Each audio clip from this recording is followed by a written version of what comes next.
Hey there, Grumpy Old Fart here. Be sure to check me out over on Rumble. There you'll find all of my stuff from YouTube, plus my political and social commentary and weekly current events, which YouTube frowns on. Links to my Rumble channel, as well as my other YouTube channels, and links to let you order my books are in the description of this video. If you enjoy my content, please like, subscribe, share, and comment. I welcome your comments, even if you disagree with me. Now, on with the video. Hey there, Grumpy Old Fart here. I'm doing an unexplained painting video on the Hierakonpolis Map. Hierakonpolis. I'll be damned if I know how to pronounce that. The Hierakonpolis Map. I'm going to call it the Nikan Map. You'll understand here in a minute. I've done videos on ancient unexplained maps before, like the Piri Reis map and like that. Go and check them out. In Upper Egypt, there is an area which housed the prehistoric royal residence of the kings. The town of Hierakonpolis was then called Nikan, Nekhan, or Nekhen, excuse me, Nikan. And this city thrived from 3400 to 2550 BCE. So you're talking 4500 to 5400 years ago, roughly. It's 3,000 years older than Christ. Okay. It was a vibrant city in pre-dynastic Egypt. It was the political and religious capital of Upper Egypt. The excavations of this city have yielded so many artifacts, but none so significant as the map paintings. They're exploring this place and they found a bunch of maps painted on the wall.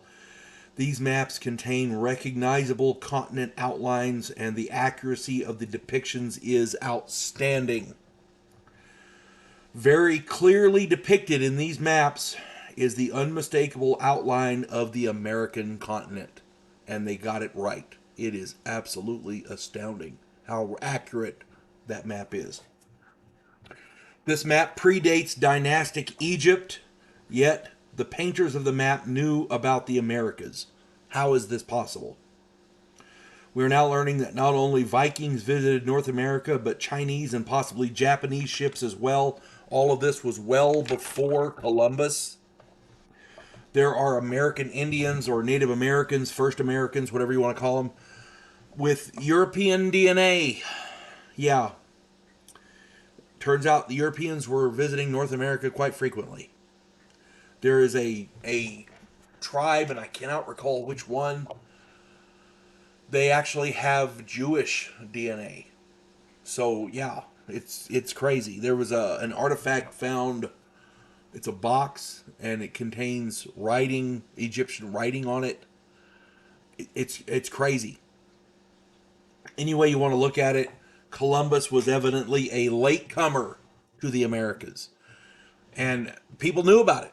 People knew about it a long time ago. But the history books weren't changed.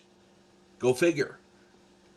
But now we know that someone had visited the New World well before the first pharaohs, and that knowledge was used to paint maps in Hierakonpolis, Nikan, whatever though. It was their capital. Okay, this tells us that the maps and the knowledge they contain were very important to them because it was painted in their capital city. It wasn't, in some obscure tomb somewhere. This was right there in their capital city. There has long been tales of Egyptian artifacts being found in the Grand Canyon. An archaeologist named David Hatcher Childress talked about it the first time I ever heard about it. And it's crazy. There are geographical features in the Grand Canyon, like the Tower of Seti, the Tower of Thoth, the Temple of Thoth, or whatever. With some of these geographical features have Egyptian names. Okay, so many people believe that in the distant past, a waterway connected the Grand Canyon to the Gulf of Mexico, and that would just be astounding. And if that is true, then it is more than possible for ancient Egyptians to have made that trip. I doubt that they would have landed somewhere on a coast and then traveled through the desert to get to the Grand Canyon on foot. That, I mean, if you're on the ocean for that long, yeah, the Egyptians were desert people, but I doubt they would want to travel through the desert to get to a canyon to see if there's water. I could see if there was a lush green landscape. Oh, they go, let's go explore this. You know, that's fine. But when there's no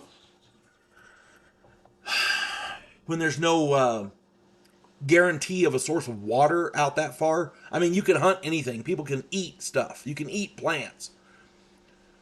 But carting water across the desert is just stupid. I could see them if it's lush and green and they're going to explore that area. That's fine. But landing on a coast and then taking off across the desert, no, I don't see that. However, if that's the case, that these ancient Egyptians did visit the Grand Canyon, in my opinion, there had to have been a waterway, and that's what they're theorizing, something along the lines of the Rio Grande extended up into the Grand Canyon, like a major tributary, not just a trickle, as it were, big enough where they could get a boat. Okay. If that is true, then it is more than possible for ancient Egyptians to have made the trip to the Grand Canyon. Ancient Egyptian, and let me start that one over. Can't read my own writing. An ancient Egyptian galley was found by divers. It was sunk off the coast of South America. So it is possible. I mean, we know Egyptians made it that far. Okay. So if they made it that far, then I guess it's conceivable they could have made it to North America. After all, it's now patently obvious that the ancient Egyptians knew how to get here. They have maps of it, and they're accurate maps.